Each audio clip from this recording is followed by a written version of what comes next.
Hello दोस्तों, तो कैसे हैं आप लोग। आपको पता है आज साइंस के बच्चों का मैथ का एग्ज़ाम था, तो फटाफट मैथ के क्वेश्चन का आंसर डिस्कस करते हैं। डिस्कशन स्टार्ट करने से पहले बता दें कि जिन्होंने भी हमारा मॉडल पेपर का डिस्कशन और प्रीवियस ईयर का क्वेश्चन जो कराया था, उन जिन्होंने भी देखा होगा उनको पता होगा कि कहीं ना कहीं इन सभी कॉन्सेप्ट को हम लोगों ने अपने वीडियो में डिस्कस किया था, तो उन्हें क्वेश्चन बनाने में आसानी होगी। तो फटाफट अपने डिस्कशन को स्टार्ट करते हैं। तो पहला सवाल क्या कहता है, all the possible subset of set A are. तो इसका ऑप्शन नंबर सी हो जाएगा, power set of A equal to option number C जो भी लिखा है वो हो जाएगा। ठीक है, नेक्स्ट सवाल क्या कहता है, नेक्स्ट सवाल कहता है if A complement is of set, if A dash is a complement of set A then A complement बराबर यूनियन माइनस ऑफ ए हो जाएगा। इसका आंसर ए नंबर सही हो जाएगा।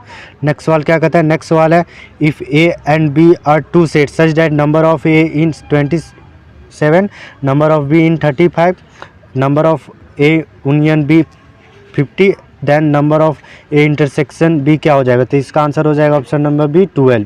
ठीक है, नेक्स्ट सवाल क्या कहता है, नेक्स्ट सवाल कहता है find A and B when A minus 2b, 13 equal to 7, 2a minus of 3b। इसका आंसर हो जाएगा सी नंबर, ए बराबर 5, बी बराबर -1। नेक्स्ट सवाल क्या कहता है, नेक्स्ट सवाल कहता है if function real to real function x बराबर x² + 3 बराबर equal to 19 than the pre image of the function. तो इसका आंसर नंबर हो जाएगा सी +-4। नेक्स्ट सवाल है find the domain of the function. तो इसका आंसर हो जाएगा बी नंबर और real number other than -1, 1। Next सवाल क्या कहता है, range of modulus function of x equal to mod x। तो इसका आंसर हो जाएगा ए नंबर, रेंज 0 से इन्फिनिटी। नेक्स्ट सवाल क्या है, नेक्स्ट सवाल है the value of 1 + i² + i⁴ + i⁴ 6 इसका आंसर हो जाएगा सी नंबर 0। इस नेक्स्ट सवाल है conjugate of z equal to 5 minus of 2 i is. इसका कंजुगेट क्या हो जाएगा 5 + 2 i। B number is the right answer. Next सवाल है, ये तो हो गया डिस्कस, आगे बढ़ते हैं। 10वां सवाल क्या कहता है, 10वां सवाल कहता है 2x + 3x - y equal to 5 + 2 i, then find the value of x, and y। तो इसका आंसर हो जाएगा ऑप्शन नंबर बी, x बराबर 1/6 एंड y बराबर 5/2। नेक्स्ट सवाल कहता है इफ़ z बराबर 4 - 3 i then the multiplicative inverse of z। Multiplicative inverse का मतलब होता है कि दो नंबर को मल्टीप्लाई करने पर 1 आना चाहिए। तो इसका आंसर हो जाएगा ए नंबर 4/25 + 3/25 i। नेक्स्ट सवाल की बात करें तो नेक्स्ट सवाल क्या कहता है, polar form of z equal to -√3 minus of i is. इसका आंसर हो जाएगा A number 2 × cos 5π/6 minus of i sin 5π/6। Next सवाल की बात करें तो पूछा है imaginary root of the equation x² + 3x + 9 बराबर 0 आज। तो इसका आंसर हो जाएगा ए नंबर। नेक्स्ट सवाल कहता है if a is a positive integer then mod of x is greater then a। तो देन कौन सा आंसर सही होगा। तो इसका आंसर हो जाएगा A number, x is less than -a और x is greater then a। Next सवाल कहता है NP5 equal to 42 × NPR, n is greater than 4, find n का वैल्यू पूछा गया है। इफ़ n 4 से बड़ा है तो इसका आंसर हो जाएगा बी नंबर 10 होगा n का answer. Relation between permutation and combination, permutation और कॉम्बिनेशन के बीच में हमें रिलेशन पूछा है। तो इसका आंसर हो जाएगा ए नंबर। ठीक है, NCR equal to NPR equal upon R factorial. Next सवाल कहता है 17वां नंबर वाला, if 1/4 i + 1/5 i equal to x/6 i then find the value of x। तो यहाँ से x का वैल्यू 36 आएगा, B number. NCR + NCR - 1 equal to n+1 CR हो जाएगा, A number is the right answer for 18 number question. Next सवाल है NC8 equal to NC6 then find the value of NC3। तो इसका हो जाएगा 364। ठीक है, नेक्स्ट सवाल की बात करें तो find the 6th term of the expansion, 6th term of expansion. इसका आंसर हो जाएगा सी नंबर।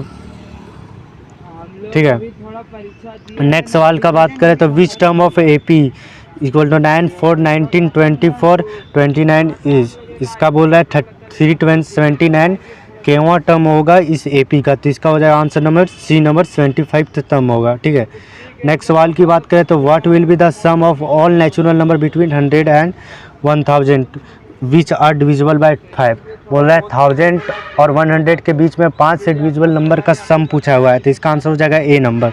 ठीक है, नेक्स्ट सवाल की बात करें तो for what value of X the number -2,7 x -7/2 are in GP, तो ये इसका x का वैल्यू 1 होगा और -1 होगा। नेक्स्ट सवाल की बात करें तो नेक्स्ट सवाल है the degree of measure of 3/4, ये C रिप्रेजेंट करता है रेडियन को, तो इसका आंसर हो जाएगा बी नंबर। ठीक है, find the degree of angle subtended at the centre of circle of diameter 15 centimetre by arc length 11 centimetre, इसका आंसर हो जाएगा C number 25 degree 12 minute. The value of cos 15 pi, तो इसका answer हो जाएगा C number. इसको हम लोग ने डिस्कस भी किया था अपने वीडियो में कैसे निकालना है। ठीक है, C number is the right answer -1।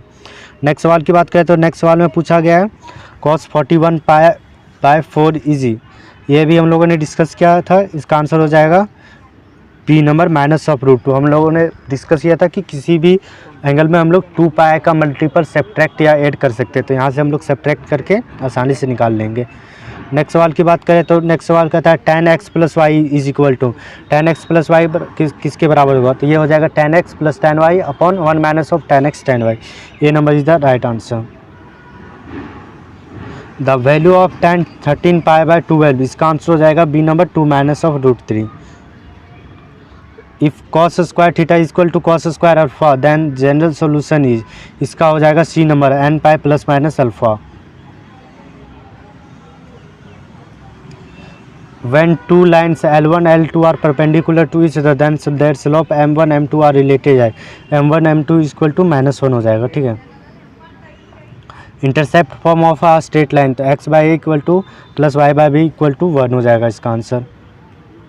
Next सवाल की बात करें तो नेक्स्ट सवाल कहता है circle passes through 2, -9, 5, -8 and 2, 1 then the centre of circle is 2, 4 is the right answer, A number is the right answer. ठीक है, नेक्स्ट सवाल है for the parabola x² equal to 6y the focus of and the equation of directrix are respectively, तो इसका answer हो जाएगा C number. ठीक है, C number is the right answer. The vertex of an ellipse are ±5,0 and its foci are ±4,0 then the equation of ellipse is, इसका answer हो जाएगा A number x²/25 + y²/19 equal to 1। Next सवाल है limit of x tends to 0 sin ax अपॉन sin bx is equal to, इसका answer हो जाएगा B number a/b। Next सवाल कहता है limit x tends to 0 3⁻2x - 1 अपॉन 2⁻3x - 1 इज इक्वल टू, इसका आंसर हो जाएगा log 9 upon log 8। If y equal to tan √x then dy/dx, derivative of x पूछा है, तो इसका आंसर हो जाएगा C number sec² √x upon 2√x। ठीक है, नेक्स्ट सवाल क्या कहते हैं if y equal to x² sin x then dy/dx क्या हो जाएगा 2x sin x + x² cos x, A number is the right answer. Probability of the event is define as probability of E is equal to number of E upon number of sample space. ठीक है, इसका answer number A हो जाएगा। आशा करते हैं बच्चों कि आपका मैक्सिमम से मैक्सिमम नंबर आप लोगों ने सही किया होगा, स्कोर किया होगा, तो थैंक यू। अपना अपना मार्क्स कमेंट सेक्शन में कमेंट करेंगे कि आप लोगों ने कितना स्कोर किया है, और क्या अब एग्ज़ाम ख़त्म हो गया तो आराम कीजिए कुछ दिन, उसके बाद 12th का स्टार्ट कीजिए। Thank you.